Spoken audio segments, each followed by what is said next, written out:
Hi, and welcome to On and Off, our podcast covering the on-premise and off-premise beverage alcohol industry. I'm Melissa Dowling, editor of Cheers. And I'm Kyle Swartz, editor of Beverage Dynamics magazine. Today we're going to be talking about sustainability with Ryan Dunton, bar manager at Aurum Maui, a new American cuisine restaurant on the Hawaiian island. Welcome, Ryan, and thanks for being here. Oh, thank you for having me, guys. Great. So let me tell the listeners a little bit about Aurum, which is named after the Latin word for gold. Did you know that, Kyle? You know, I took Latin in junior high and I was looking at that word and I was like, that looks like something I learned in seventh grade with Mr. Dunn, my seventh grade Latin teacher. So, part of Destination Hospitality Group in Colorado, Aurum Food and Wine has locations in Steamboat Springs, Breckenridge, and Aspen Snowmass, and now in Maui, which just opened this past July. So, Ryan, tell us how the company made the leap from Colorado to Hawaii, and also how did you get involved with them?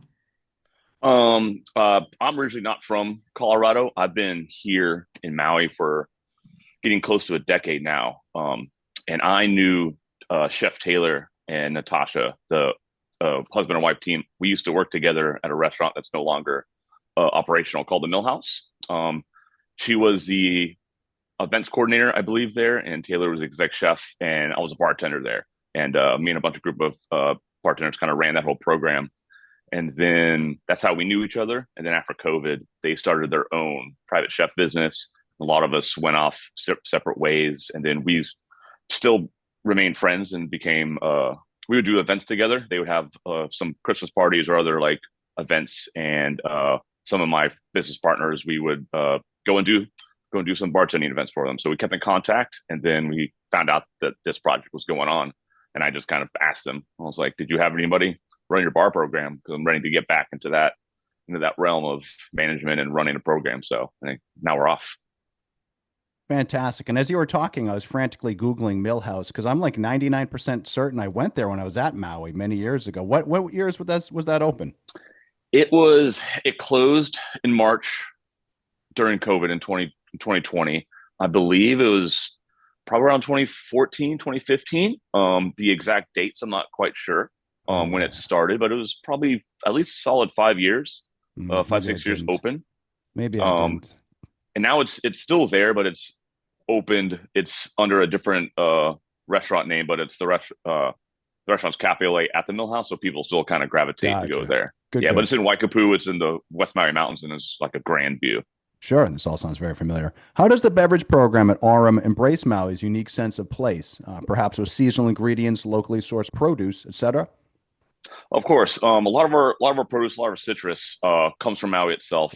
For one thing, we're the second or third largest state that imports citrus. So there's new programs and new farmers have come along and started planting limes and citrus and all that all around the island. So we use a lot of their products. And Maui just has an abundance of fresh local produce, and things tend to go in seasons. They're not like we don't have like hard, fast, specific seasons. A lot of things grow year round, except for like mangoes and lilikoi. So whenever we get those and we can cultivate a lot of them, we just integrate them into the bar program. One of our drinks, the Pog Collins, which is a like little twist on a Tom Collins, which is a nice gin kind of light sparkly cocktail. One of my favorite cocktails. We kind of turned it into a little Hawaiian twist with Pog means passion orange and guava, and just so happened one of our cooks, his auntie had a huge guava tree, and he brought in like 25 pounds. Hmm. So you just take those, you clean them, process them, and then you essentially have the syrup that is free for months. So we do that, and then all the pineapples we get, we come from here. We utilize them in a few different cocktails. All the pulp that we get after juicing them, we turn that into a syrup. So we use the whole pineapple itself and then dehydrate. So we use as many different areas of the fruit or produce that we can to just cross utilize and use them as much as possible without creating extra waste, especially out here in a small island. So, how do the kitchen and bar teams collaborate on ingredients and recipes? Well, we Chef Taylor's food is very susceptible for cocktails of wine, and it's we have a very small walk-in, so we talk every day constantly on like what we need to order, how much we need to order, and what are they looking forward to use. And a lot of times we have excess product. Like we use a lot of mint for a lot of garnishes on cocktails, but then you pull a lot of the excess mint leaves, and then we're like, "Hey, chef, do you need to use these?" He's like, "Totally." And then we just made like homemade mint ice cream out of all the scraps out of that. A lot of the extra, a lot of some of the extra guava that I have that I didn't need to use, they've used it and turned into like mango sorbet and things like and that nature. So we try to not have too many single source items in the restaurant. That just creates extra clutter in a very tight space that which we both have to utilize together. So we look at each other, we talk about menu preparation, and then we're kind of left at our own devices, and then we kind of come together when it comes to excess product. What I might just don't need if I have excess orange juice and they need it, so they use it to brine.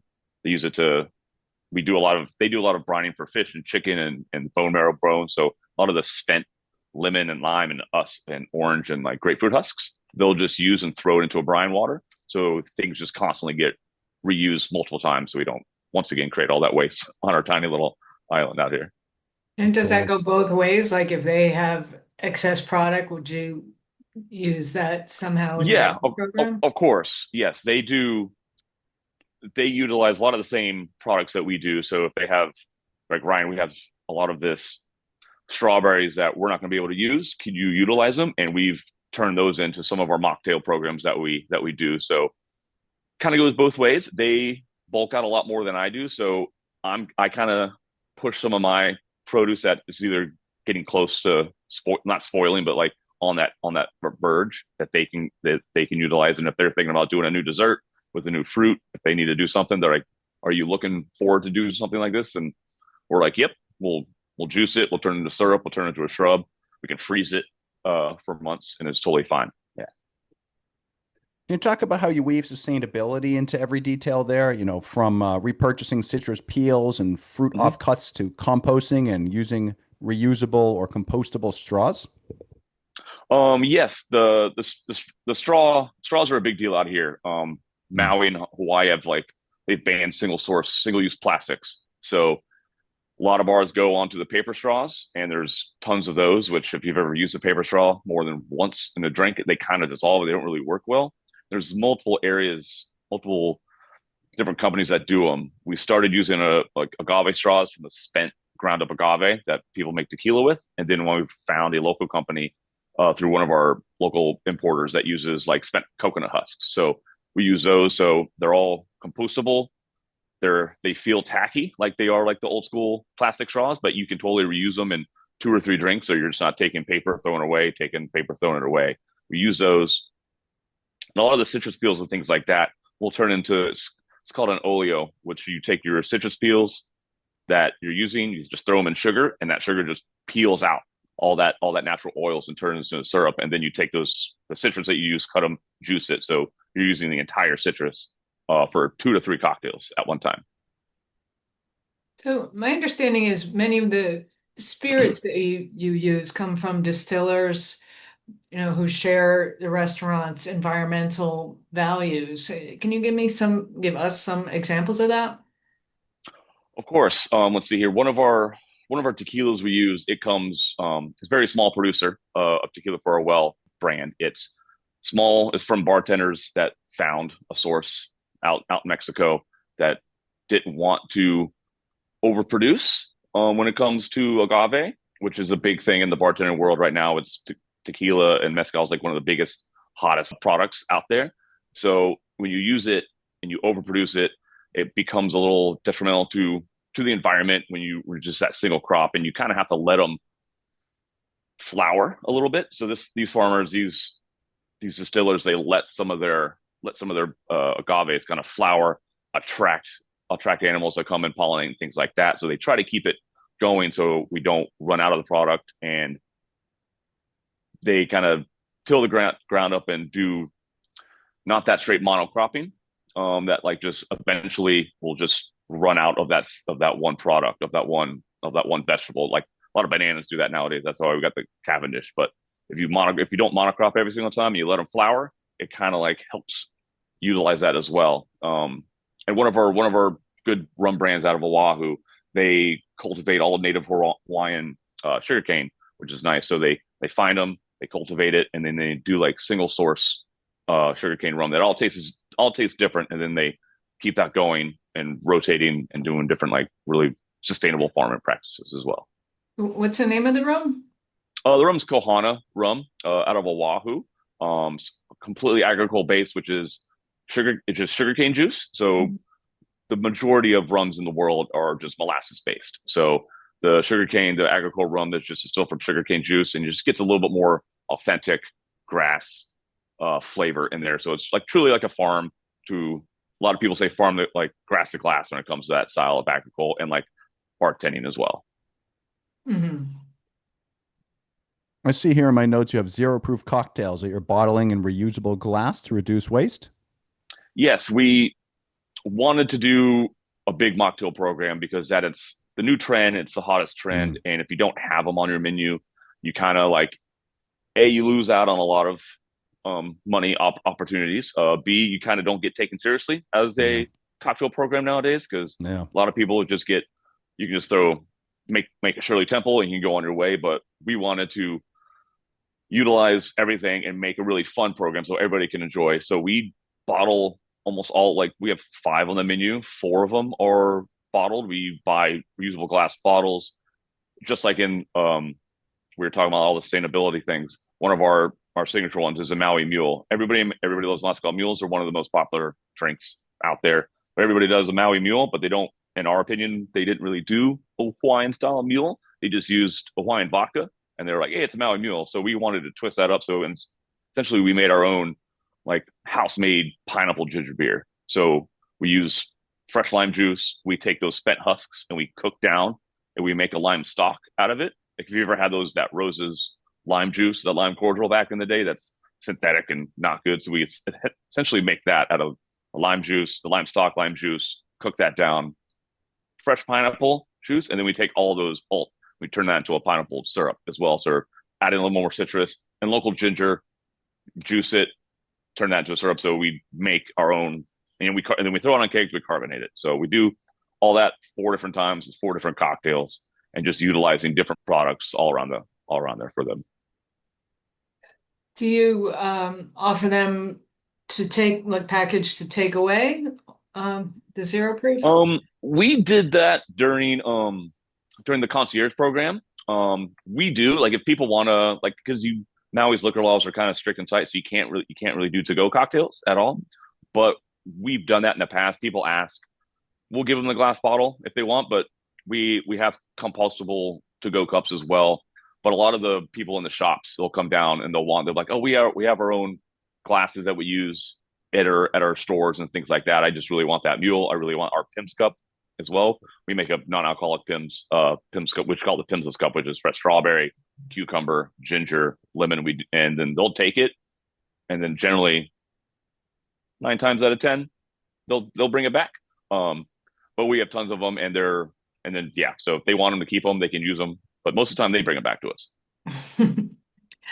Are some of these efforts unique to the Maui location, or do the other Orem locations share the same practices? They share the same practice. Since we're a larger company, I know we do kind of our own style thing. I'm not quite sure exactly the level or details of what the Steamboat or the Breckenridge locations do, but I know they have the same ideas because that's just what destination hospitality's kind of idea is. They wanted to make it a little higher end level of restaurant and hospitality, and that kind of goes through all aspects of the restaurants of utilizing multiple source ingredients between kitchen and the bar team. So I'm sure they do what exactly they do. I just can't speak on that level for them. Are guests who come to your location expecting that level of sustainability in the program? I believe they do. I think the more and more people come to Hawaii and to Maui, they kind of like, especially return guests, they understand that we're a small island and there's not much room to have excess waste out here because you have to ship it and things like that. So that's become more on that level of consciousness of everybody, especially when people seek out good cocktail places and restaurants. And everybody just has that on their mind front. It's become a social awareness and things like that. So people ask what we do. They see us. We do all of our prep at the bar, so they see us juice and they see us making all these things, and they ask questions, which is really nice. And everybody's been really surprised that we're doing all the bottling ourselves. And so we just don't have cans and cans and cans that we throw away because recycling is a big deal out here. So it's on everybody's mind. I think now that we've been here for at least 4 months, it's starting to become more of an idea. And then there's a small group of bartenders on this island that a lot of us have worked together, that we all kind of have the same mindset of hyper seasonality, sustainability. We've hosted sustainability bartender meetings on this island at different bars to talk about it and kind of educate the community about how to do it and how to do it better. Do the guests have any interest as to like the suppliers that you're using, like, if they're sustainably made, things like that? They, I haven't got too many questions if they've asked if the suppliers are sustainability made. They more ask like our like produce, like where we get our produce and like if it's local, especially our fisheries.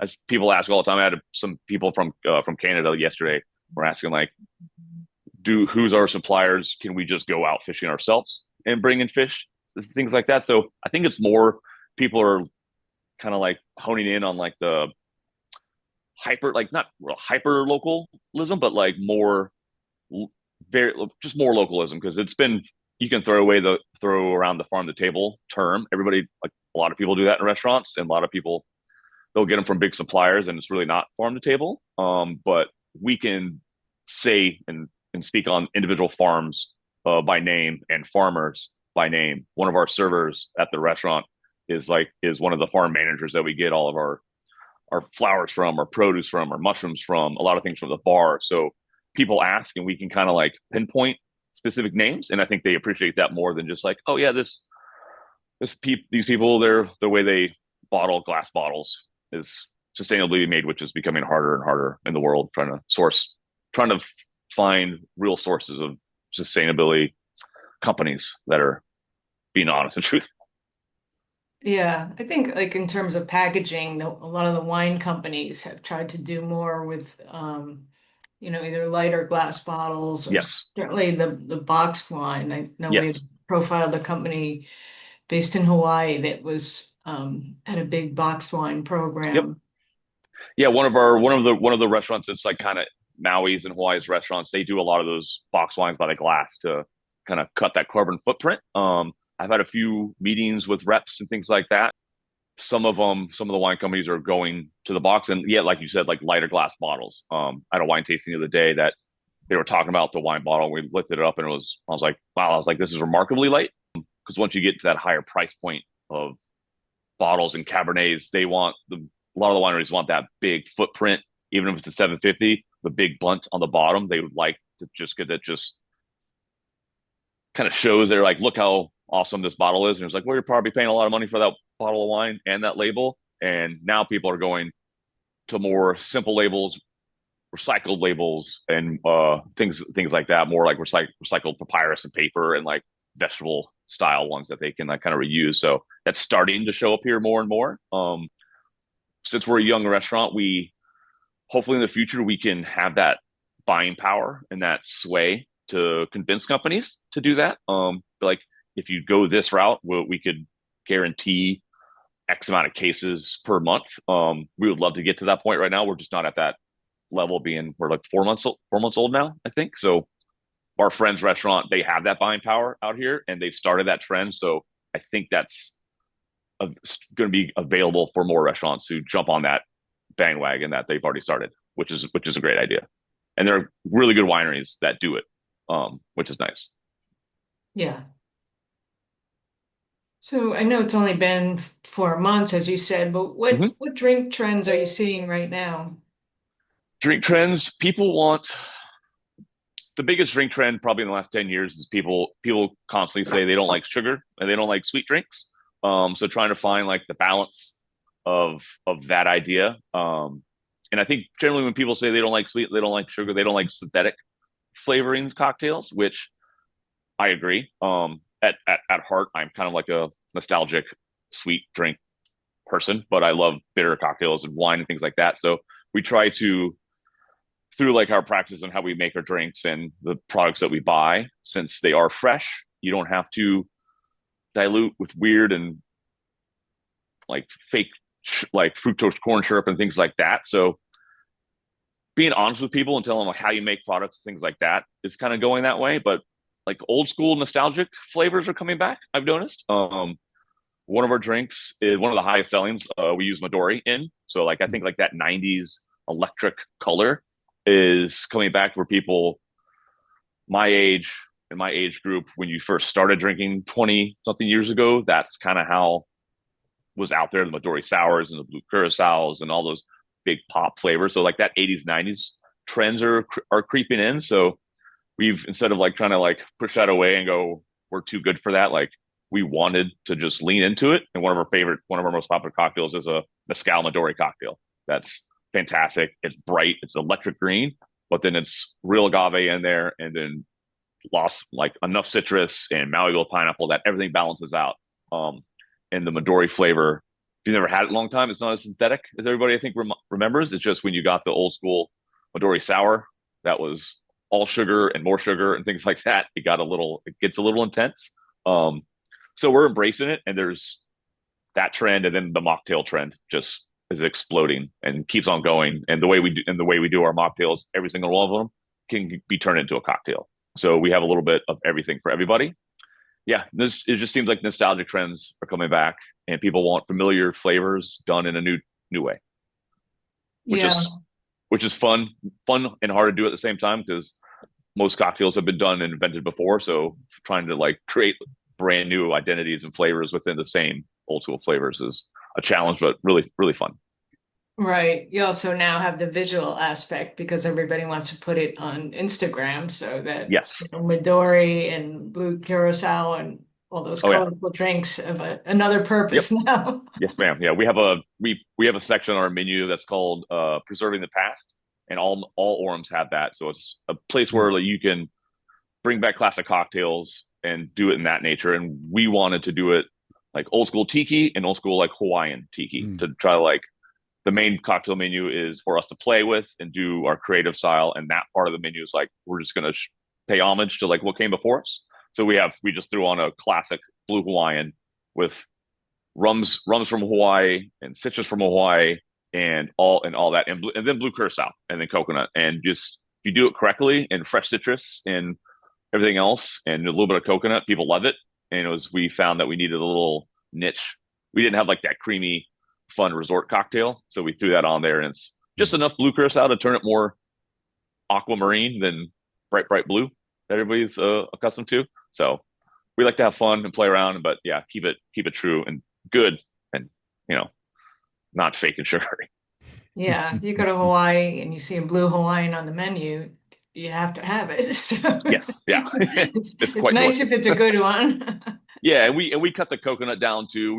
Because a lot of times a lot of people just use the old school Coca Lopez, which has like all those water stabilizers in it and things like that, and that's become a weird topic in the cocktail world. But to make coconut cream yourself is really hard and like takes a while. Like we used to do it at the old mill house, and we would take all the spent coconuts and we would freeze them and get that coconut husk out there.